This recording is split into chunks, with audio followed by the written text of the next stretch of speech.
गंगोटी गंगोटीची entry काय खतरनाक आहे. गंगोटीचा अक्षरशः गारुड चढतं. आरण मूवी जारण मूवीचा ट्रेलर तुम्ही नक्कीच पाहिला असेल.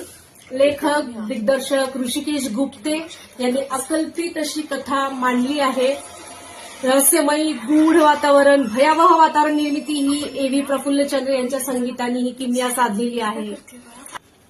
हिंदी वेब सिरीज आणि सिनेविश्व गाजवणाऱ्या अमृता सुभाषने बऱ्याच काळानंतर मराठी सिनेमामध्ये एंट्री घेतलेली आहे आणि ती सुद्धा एकदम दमदार एंट्री घेतलेली आहे. मध्ये वारंवार डोळे मिचकावणे असो, मुलीची काळजी, द्विधा मनस्थिती, दुभंगलेली मनस्थिती तिने अतिशय उत्कृष्ट सादर केलेली आहे. आणि अनिता दातेंनी खूप छोट्याशा भूमिकेत प्रेक्षकांच्या हृदयात धडकी भरवली आहे. गंगोटीचं निर्दयी राक्षसी विक्षिप्त रूप प्रेक्षकांना खूप घाबरवून सोडतं, मनात खूप हुरहुर लावतं आणि अस्वस्थ करून टाकतं. काळ्या जादूवर आधारित ही कथा प्रेक्षकांना खिळवून ठेवण्यात यशस्वी झाली आहे.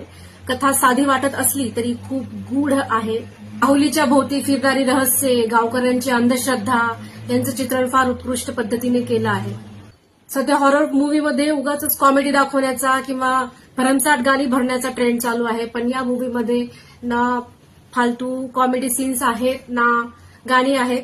त्यामुळे हा चित्रपट आपल्याला रसभंग न होता कंटिन्युअसली बघता येतो.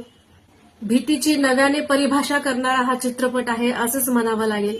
ज्यांना भयपट रहस्यकथा आवडतात त्यांच्यासाठी आणि ज्यांना वेगळ्या धाटणीचा मूवी बघायचा आहे त्यांनी हा मूवी अवश्य बघावा.